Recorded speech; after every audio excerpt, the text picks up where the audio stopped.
우리 성경을 보면은요, 가끔 이해 못할 부분들이 있어요. 자, 오늘도 그 내용입니다.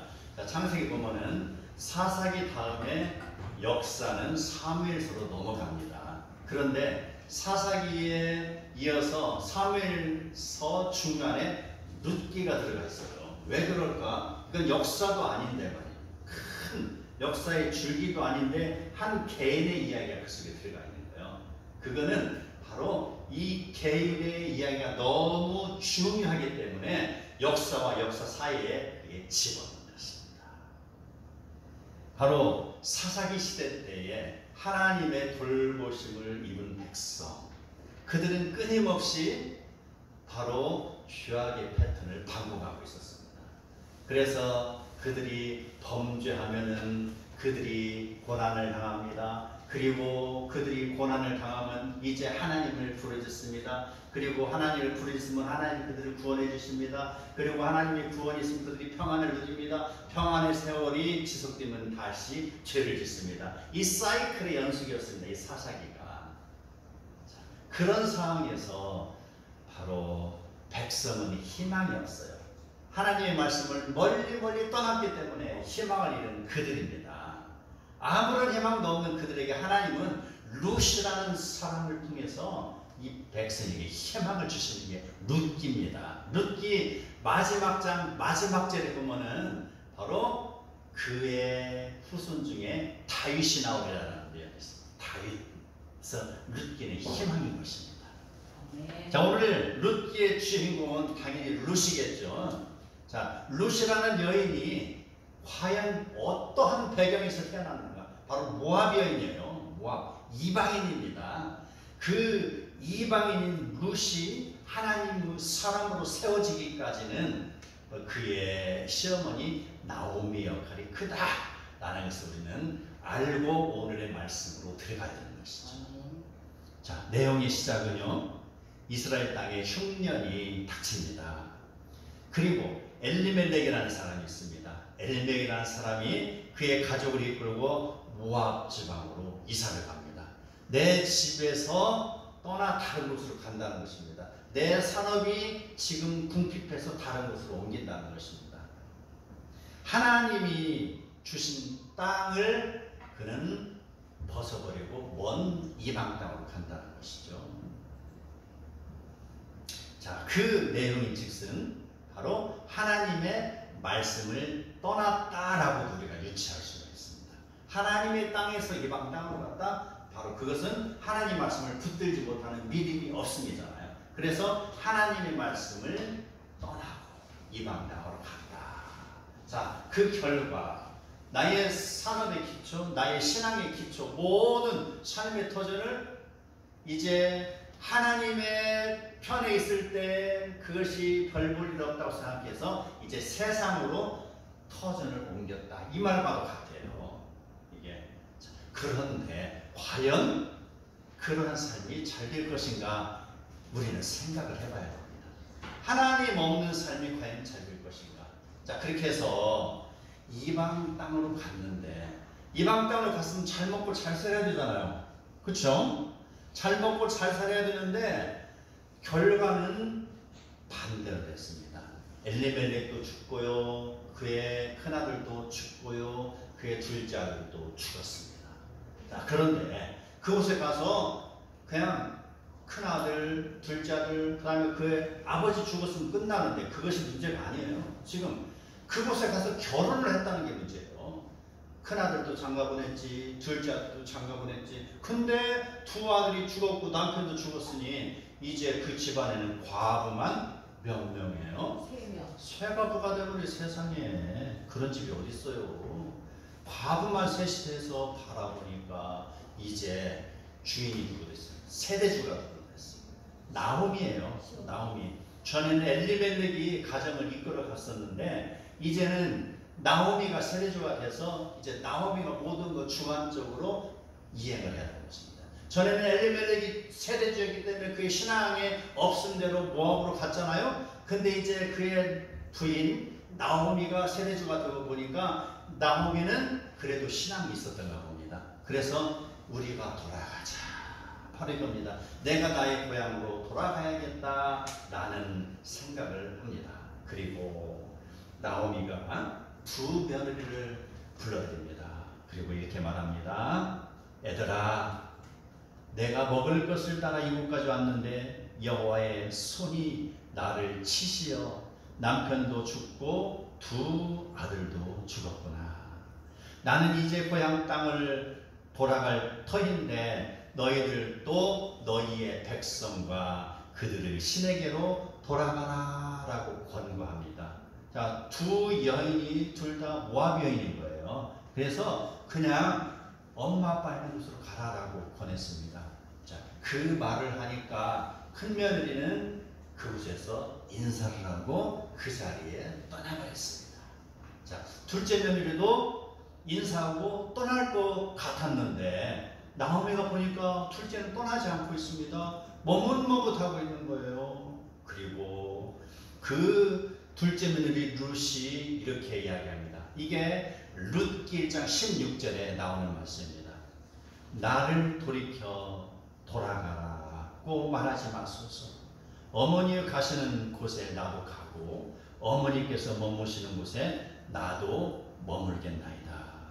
어머니의 백성이 나의 백성이 되고 어머니의 하나님이 나의 하나님이 되시니라. 그뿐 아니었습니다. 룻의 결심은 단호합니다. 17절에는 그의 신앙의 고백이 터져 나옵니다. 어머니께서 죽으시는 곳에서 나도 죽어 거기 묻힐 것이다. 만일 내가 죽는 이후에 어머니를 떠나면 여호와께서 내게 벌을 내리시고 더 내리시기를 원하나이다. 이방 여인의 입에서 지금 신앙의 메시지가 터져 나오고 있는 것입니다. 이방 여인이었던 그에게서 바로 어떻게 이런 고백이 터져 나올까요? 아무리 사이 좋은 시어머니와 며느리라도 말입니다. 엄청나게 시어머니와 며느리가 사이 좋다고 하다가도 고부간이라고 하잖아요. 그런데 그 고부간이라는 것은요, 참 말 한마디에 또 금방 확 돌아서 버리잖아요. 마음이 금방 자라다가도, 금방 뜨겁게 자라다가도 그 말 한마디에 가슴이, 뜨거운 가슴이 얼음장같이 녹아버리잖아요. 이게 고부간이에요. 친정 어머니라면 그렇지 않겠죠. 친정 어머니라면 무슨 욕을 하고 어쩌고 해도 내 어머니니까 내가 그걸 잘 받아들일 거예요. 그런데 이 나오미와 룻의 관계는 참 독특했나 봅니다. 그의 시어머니가 바로 얼마나 모범된 생활을 했으면은 그의 며느리가 바로 친정 어머니보다도 더 극진하게 따른다 이것입니다. 얼마나 시어머니가 좋았으면은, 얼마나 시어머니가 며느리한테 잘해주고 모범이 되는 그것을 보여주었으면은 며느리는 그의 모든 생각과 사고와 관심과 모든 사상과 모든 풍습과 이것을 다 뒤로하고 어머니의 신앙을 따라가겠다는 이 말입니다. 이것을 볼 때에 우리는 바로 이 나오미의 신앙을 다시 한번 바라볼 필요가 있습니다. 평가를 다시 할 필요가 있습니다. 자, 그렇게 해서 나오미의 신앙이 그 여인 룻에게 전달된 것이고요. 이제 그 시어머니의 신앙이 며느리 신앙이 됐습니다. 그리고 며느리는 시어머니를 따른다. 자, 그 내용이 지금 룻은 자기의 가슴에 복받을 그릇을 준비하고 있는 것입니다. 신앙의 그릇을 활짝 지금 펴고 있는 것입니다. 자, 우리는 이 나오미의 신앙을 통하여서 그 품성, 인품 이런 것을 통하여서 우리가 첫마디에 야, 너 나 따라서 교회 가자. 야, 너 오늘 또 교회 가자. 야, 너 다음 주에도 가자. 이런 첫마디의 말보다 한마디도 아닌 행동의 하나로 사람이 변화된다는 것입니다. 아무리 주변 사람들에게 복음을 전하고 가자 예수 믿고 천국 가자, 예수 믿고 구원받자 라고 첫마디 만마디 하는 것보다 바로 나의 올바른 행동 하나가 더 효과적이다라는 걸 지금 우리에게 보여주고 있습니다. 그리고 이제 룻은 그의 말대로 나오미를 따라서 베들레헴에 도착합니다. 그 때는 보리를 추수하는 시기입니다. 자, 우리나라로 이야기하면은 6월달이겠죠. 우리나라. 자, 그 시기에 와서 보니 이제 그 들판에 보리가 가득한데 내가 고향 땅으로 가기만 하면은 이제 무엇인가 다 해결이 될 줄 알았어요. 가서 보니 전혀 해결됐거나 아무것도 없습니다. 고향 땅에 가기는 갔지만 자기는 지금 빈털털이잖아요. 빈털털인데 하늘에서 옛날 같이 뭐 만나가 구하고 떨어지는 것도 아니고 어떻게 해야 되냐 이 말입니다. 내 터전을 이제 다시 고향 땅으로 옮기긴 했는데 말입니다. 내가 죄악길에 있다가 하나님을 믿고 다시 주님의 품으로 왔는데 어찌 갑자기 무엇이 막 쏟아져 가지고 나를 갖다가 환대하고 나에게 풍성하게 뭐가 채워질 줄 알았는데 아무 변한 것이 없어요. 그랬을 때 어떻게 해야 됩니까? 바로 여기에서 자기 신앙의 결단이 나오는 것입니다. 그는요 바로 아무런 먹을 것이 없는 그 상황에 접했을 때에 그 룻은 바로 자기가 자진해서 이삭 죽기를 나갈 것을 시어머니에게 요청을 합니다. 우리는 자 룻의 내용이 나오기 전에 2장 1절에서 보아스라는 인물이 나오는 걸 보고 또 한 번 퀘스천 마크가 들어갑니다. 지금 이 내용은 룻의 이야기입니다. 그래서 룻이 고향 땅으로 돌아와서 지금 이삭 죽기를 하고 이렇게 진행이 될 터인데 성경은 2장 1절에 이렇게 이야기하고 있습니다. 바로 보아스라는 인물을 보여주는 것이죠. 나오미의 남편 엘리멜렉의 친족 유력한 자가 있으니 그 이름은 보아스더라. 왜 보아스라는 이름을 그곳에 집어넣고 있을까요? 아직 보아스가 등장하지 않았음에도 말입니다. 그럼에도 불구하고 보아스의 이름이 거듭된 것은 바로 하나님을 믿고 따르는 룻을 바라보시는 하나님께서 이미 룻과 보아스의 결혼을 준비하고 있다는 것이죠. 그걸 우리는 알을 수가 있습니다. 유추해서 알을 수가 있죠. 어느 누구도 상상할 수 없는 큰 복을 준비하고 계시는 것이죠. 고향 땅으로 돌아왔지만 아무것도 없지만 말입니다. 자기 가진 거 아무것도 없는 빈털털이지만 하나님은 그의 가정을 지금 큰 복을 주실 계획을 세우고 있다는 것이에요. 그래서 바로 보아스의 이름을 1절에 기록한 것입니다. 그의 기업물을 유력한 자 보아스더라 이렇게 이야기가 되고 있습니다. 그래서 이제 룻은요 자기 시어머니에게 먹을 것이 없기 때문에 내가 이삭 죽기를 해서 우리의 생계를 이어가야 되겠습니다 라고 이야기를 합니다. 자, 그랬을 때에 우리는 그 룻이 과거에는 시어머니의 결정에 의해서 그냥 따르기만 하면 되는 사람이었습니다. 그리고 효도만 하면 되는 사람이었어요. 그런데 이제 그는 상황이 모든 것 변했잖아요. 모든 것 변해서 그냥 효도만 하면 되는 것이 아니라 자기가 직접 나가서 모든 생계를 책임져야 되는 상황에 처해 것입니다. 바로 신앙은요, 바로 모험적입니다. 신앙은 행동입니다. 가만히 앉아서 기도한다고 감나무에서 감이 턱 떨어지는 거 아니죠. 뭐 물론 있으면 떨어지긴 하겠죠. 만일에 의해서. 근데 떨어지길 기다렸는데 보름이 기다릴지 한 달을 기다릴지 모르잖아요. 그러니 차라리 가서 이삭 죽겠네요. 아니면 감나무에 가서 감을 따거나. 지금 그는 결단을 하고 있습니다. 적극적인 삶의 현장으로 그가 나가고 있는 것이죠. 그런 룻이 나오미에게 구체적으로 이야기합니다. 원하건대 내가 밭으로 나가서 내가 누구에게 은혜를 입으며 그를 따라 이삭을 죽겠나이다 라고 제안합니다. 빈털터리인 그녀가 할 수 있는 일이라고는 이삭을 죽는 것밖에 없습니다. 룻은 지금 하나님을 믿는 신앙이 있기 때문에 하나님께 자기의 형편을 아뢰는 기도를 분명히 드렸을 것입니다. 하나님, 우리를 보호해 주십시오 라는 기도를 했을 것입니다. 우리가 하나님의 은혜를 필요할 때 은혜를 간구하는 건 지극히 당연한 것입니다. 내가 배고플 때 하나님께 먹을 걸 간구하는 건 지극히 당연한 것입니다. 내가 어떤 수렁에 빠지고 위험에 빠졌을 때 성도가 하나님 앞에 이 위기에서 벗어나게 해달라고 기도하는 건 지극히 당연하다는 것입니다. 바로 그가 하나님 앞에 그런 기도를 했을 것이고, 그리고 지금 다행히 주변을 돌아보니까 그에게는 넓은 들판이 있고 그곳에는 곡식을 수확하는 자들이 있고 바로 그곳에 이삭 주는 여인들이 뒤를 따라다니는 것, 이것을 발견한 것이죠. 아하, 내가 지금 할 수 있는 건 저것이구나. 그래서 룻은 바로 그 여인들과 함께 동행해서 이삭을 주는 일을 하는 것이죠. 레위기 19장을 보면은요, 농부가 수확할 때 밭에 가장자리에 있는 농작물의 일부는 남겨놓으라 이렇게 규정을 하고 있습니다. 바로 가난한 자들을 위한 배려입니다. 바로 룻과 같이 먹을 것이 없는 자들이 먹고 살 수 있도록 하나님이 배려하신 명령이죠. 그래서 자기의 수확의 전부를 다 그냥 막 샅샅이 거두라는 게 아니고 그 중에 일부를 남겨놓아야 가난한 자들 먹고 살죠.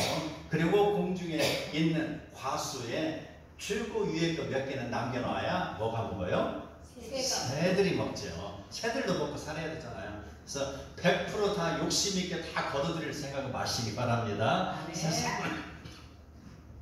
세상은요, 나 혼자 사는 게 아니에요. 더불어서 사는 게 세상이라는 것은 우리는 이걸 통해서 알아야 될 것입니다.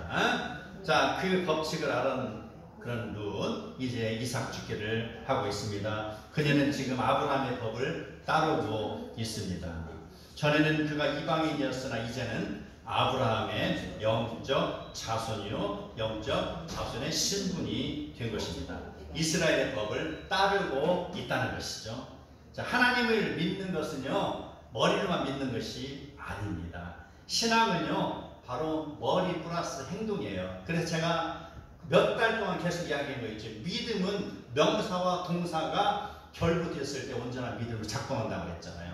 바로 신앙은요, 나에게 먹을 것 갖다 주시오라고만 하고 머무르는 게 아닌 것이죠. 신앙은 내가 직접 그 일을 위해서 발걸음을 움직여 나가는 것입니다. 바로 이삭 죽기를 하는 것이죠. 신앙은 실천과 모험이 수반이 되는 것입니다. 드디어 룻이 이삭 죽기를 하기 위해서 일터로 나갑니다. 그의 가진 것은 없습니다. 굶을 지경이 있지만 오늘 먹을 양식을 하나님께서 채워주실 것을 믿고 그가 그의 발걸음을 내야 되는 것입니다. 어느 밭에 누구의 밭인 줄도 모르고 그는 무작정 길을 나섰습니다. 그리고 수확하는 그 밭에 이르러 다른 여인들과 마찬가지로 이삭 죽기를 하는 것. 이것은 바로 그의 발걸음이 하나님의 인도하심을 의지하는 거나 같습니다. 찬송 보면은요, 내 갈 길 멀고 밤은 깊은데 빛 대신 주, 저 본향집을 향해 가는 길 비추소서. 내 가는 길을 다 알지 못하나 한 걸음씩 늘 인도하소서. 이런 찬송가의 가사가 우리의 믿음의 고백이 되기를 축복합니다. 아멘. 신앙은 행동입니다. 지금은 나의 길이 보이지 않을지라도 하나님이 인도해 주실 것을 믿으시기 바랍니다. 아멘. 내가 걸어갈 때 하나님의 역사는 거기에서부터 시작되는 것입니다. 아멘. 3절을 보면은요, 룻이 가서 보리를 베는 자를 따라 밭에서 이삭을 줍는데 우연히 친족 보아스에게 속한 밭에 이르렀더라 라는 대목이 나옵니다. 하나님을 의지하고 걸어가는 길입니다. 하나님이 그의 길을 인도하시는 것이죠. 누구의 밭인지도 모르지만 하나님의 섭리는 보아스의 밭으로 그녀를 이끌어갔다는 것이죠. 하나님의 역사는 시간과 공간을 초월해서 일어납니다. 이것을 볼 때 우리는 우리가 계획하고 아무리 일을 서두른다 할지라도 하나님이 오케이 사인을 해야 일이 되는 것을 알아야 될 것입니다. 아멘. 하나님의 허락이 있어야 일이 진행이 되는 것입니다. 하나님의 허락해야 그 시간에 당도하는 것이고요. 하나님 환경을 통해서 시간과 장소를 통해서 일을 이루시는 분이십니다. 아멘. 룻, 그는 아무것도 모르는 상황에서 보아스의 밭에 갔습니다. 어찌 보면은 그의 발걸음이 우연의 일치라고 느낄 수도 있습니다. 그러나 하나님의 입장에서 봤을 때는 그녀를 위해서 준비하신 기회라는 것이죠. 인간의 모습은 우연이라고 말할 수 있는데 하나님은 섭리입니다. 하나님의 계획 속에서 진행되어가는 일입니다. 다시 말하면 하나님이 이끄시는 일은 인간의 계획이나 노력에 의해서 이루어지는 것이 아니라 하나님의 계획에 따라서 이루어진다는 것. 이게 바로 하나님의 섭리입니다.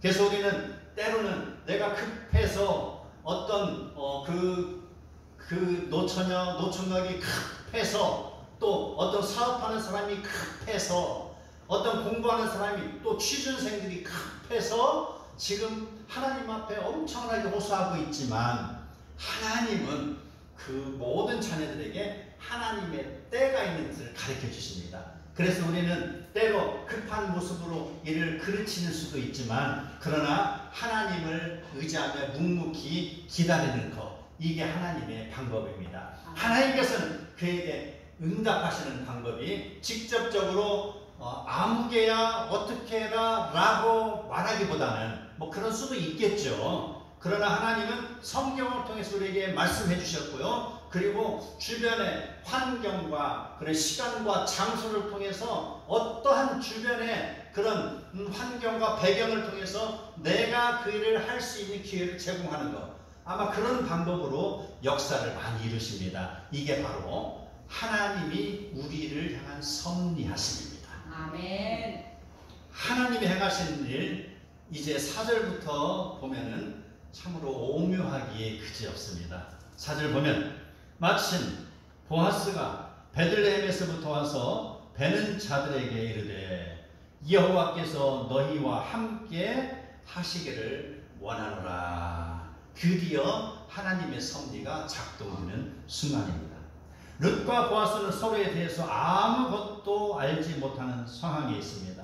하나님은 베들레헴이라는 그런 공간과 그 다음에 추수하는 시간을 통해서 바로 룻과 보아스를 그곳에서 만나게 한다는 것이죠.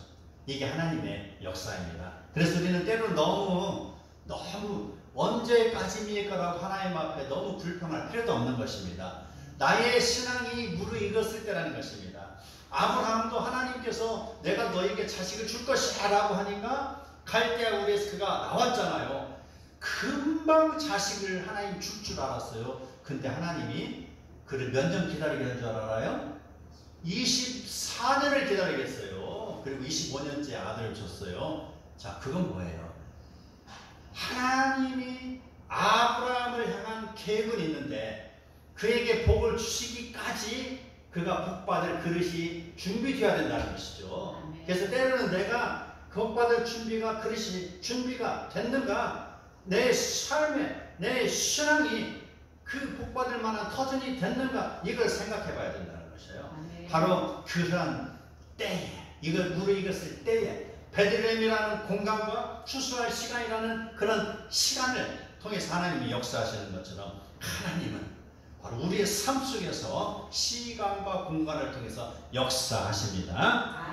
보아스는 이제 그 상황 속에서 자기의 책임 있는 것을 나타냅니다. 5절, 보아스가 사환에게 이르되 이는 누구의 소녀냐 라고 묻습니다. 그는 추수할 때에 어쩌다 한번 얼굴을 내미는 그런 사람이라기보다는 그는 부지런하여서 자기의 그런 산업을 돌볼 줄 아는 사람인 것이 분명합니다. 그래서 추수할 그런 시간에 와서 자기의 산업을 그가 관리하는 것이죠. 그리고 그냥 와서 일을 하는가 보다 라고 끄떡끄떡하고 뒤돌아가는 사람이 아니죠. 저 사람이 누구인가 관심을 가지고 그 사람에 대해서 물어보는 것이죠. 자, 이러한 상황은요, 우리 산업에서도 마찬가지입니다. 나의 산업 현장에서 내가 산업체를 꾸려놨기 때문에 내가 아침에 출근해서 끄떡끄떡 잘 되고 있고만 하고 뒤돌아서서 집에 가서 맛있는 거 먹고 그 다음에 친구들 만나서 골프 치러 가는 그것이 아니라 내가 나의 산업을 꾸렸다면 그 산업을 위해서 아침부터 기도를 하고요. 이 산업을 통해서 많은 사람들이 생명이 살리는 산업이 되게 해주십시오. 기도를 하고 내 산업에서 누가 와서 일을 하는 것과 내 산업에서 흘러나오는 경제가 어떻게 지금 흘러가고 어떻게 유지되고 있는가, 이것을 알아야 되는 거죠. 이게 사업가라는 것이죠. 바로 보아스가 이러한 사업에 기질이 있는 사람인 것을 우리는 짧은 구절을 통해서 이해할 수가 있습니다. 그의 신앙 하루아침에 생겨난 것이 아닌 것입니다. 보아스는요, 그의 어머니로부터 신앙을 물려받은 것으로 알 수가 있어요. 그의 어머니가 누구냐면요, 이스라엘 백성이 여리고성을 함락시킬 때 여리고성에 바로 그곳에서 청탐꾼 2명을 살려준 기생 라합이 있죠. 그 기생 라합의 자손입니다. 그의 아들이라는 것이죠. 나중에 여리고성이 함락되고 기생 라합의 가족은 이제 이스라엘 백성이 됐잖아요. 그래서 그가 하나님을 믿고 따르고 실천하는 모습을 보였습니다. 그래서 자녀에게도 그 신앙이 전가된 것으로 볼 수가 있죠. 주변의 사람들은 너의 어머니가 기생이었네라고 손가락질했을지는 모르지만 그는 그런 어떠한 주변의 손가락질에도 요동치 않냐고 어머니로부터 배워온 그 하나님에 대한 신앙을 가슴에 간직하는 사람입니다. 여리고성에 있던 모든 사람들이 바로 하나님을 두려운 존재를 알았지만 그 중에 딱 한 사람, 기생 라합만이 바로 그 하나님을 믿는 신앙을 자기의 신앙으로 간직한 사람입니다. 그 신앙이 지금 보아스에게 유전이 될 것입니다.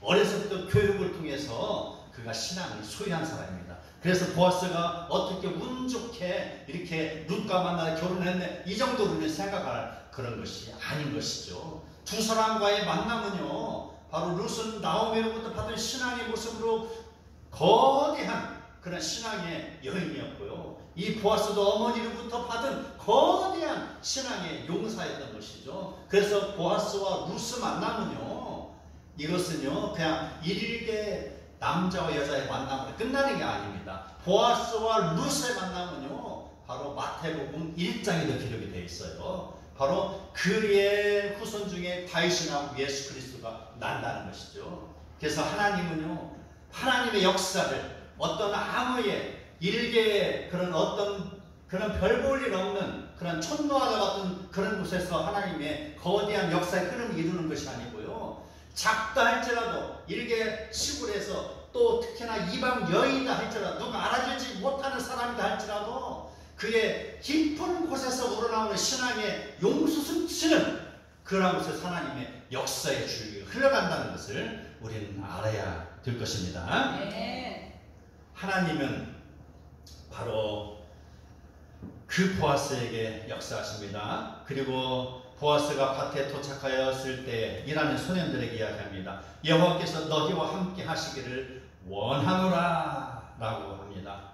자, 그는 분명 하나님의 은혜를 아는 청지기입니다.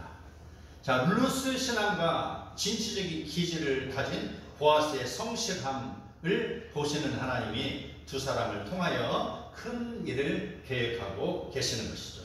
하나님께서는 게으른 자에게 일을 맡기시지 않습니다. 하나님은 자기 일을 성실하게 감당하는 자에게 더 큰 일을 맡기십니다. 한 달란트 받은 자는 두려워하고 게을러서 받은 것을 땅에 묻어두었을 뿐입니다. 그러나 5달란트 받은 종은요, 그것으로 장사를 합니다. 그리고 5달란트라는 이득을 남겨서 주인에게 바칩니다. 하나님은요, 자기 일에 충성하는 그런 자를 더욱더 크게 쓰십니다. 그래서 1달란트 받은 사람이 묻어두고 아무 이득도 내지 못했을 때 그는 하나님의 관심에서 멀어진 사람이었습니다. 그러나 자기가 받은 5달란트를 일을 하고 이윤을 남겨서 하나님을 위해서, 주인을 위해서 충성한 자를 하나님이 말씀하실 때 착하고 충성된 종이라 라고 했습니다. 그래서 더욱더 큰 것을 그에게 맡기시는 것입니다. 이것이 하나님의 법칙입니다. 자, 이제 바로 보아스로 넘어갑니다. 보아스는 사환들의 말을 듣습니다.